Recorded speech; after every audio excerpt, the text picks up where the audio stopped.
ಬಡವ್ರ ಮನೆ ಹುಡುಗಿ. ನೋಡು ಮಂಗಲ, ಬಡವಳಾದ್ರೂ ಸದ್ಗುಣಗಳ ಕಣಿ ನೀನು. ಮತ್ತೆ ನಾನು ನಿಮ್ಮಷ್ಟು ಕಲಿತವಳಲ್ಲ. ಅದು ನನಗೆ ಬೇಕಾಗಿಲ್ವೇ ಮಂಗಳ? ನಡೆಯಿಂದ ನುಡಿಯಿಂದ ನನ್ನಿಂದ ಏನಾದ್ರೂ ತಪ್ಪು ಗಟ್ಟಿಸಿರಬಹುದು. ಆದ್ರೆ ಅದು ಅಂತಹ ದೊಡ್ಡ ತಪ್ಪು ಅಂತ ಅನಿಸ್ಕೊಳ್ಳೋದಿಲ್ಲ. ಏನಂದ್ರೆ ಒಳ್ಳೆಯದೇ ಮಾಡಿದ ತಪ್ಪು ತಪ್ಪು ಅನಿಸೋದಿಲ್ವೇ?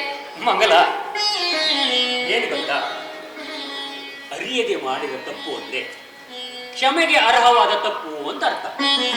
ಹಾಗಾಗಿ ಅದೇನು ಅಷ್ಟೊಂದು ದೊಡ್ಡ ತಪ್ಪು ಅಂತ ಅನಿಸ್ಕೊಳ್ಳೋದಿಲ್ಲ. ಹಾಗಾದ್ರೆ ನನ್ನನ್ನು ಕ್ಷಮಿಸ್ತೀರಾ ಅಲ್ವಾ? ಏನು ನೀನು ಹಾಗಾದ್ರೆ ನನ್ನ ನಂಬಿಕೆಗೆ ಅರ್ಹಳಾಗಿಲ್ಲ ಅಂತ? ಅರ್ಹಳಾಗಿದ್ದೀನೋ ಅನರ್ಹಳಾಗಿದ್ದೀನೋ ಅದಂತೂ ನಾನರಿಯೆ. ನಿಮ್ಮ ಸತಿಯಾದಾಗಿನಿಂದ ನಾನೆಂದಿಗೂ ನಿಮ್ಮವಳು.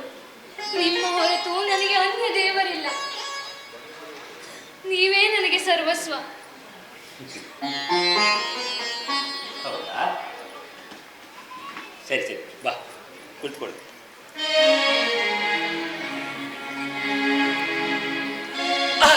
ಅಯ್ಯೋ, ಏನಾಯ್ತ್ರಿ?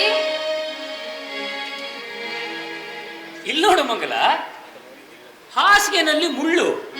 ಅಯ್ಯೋ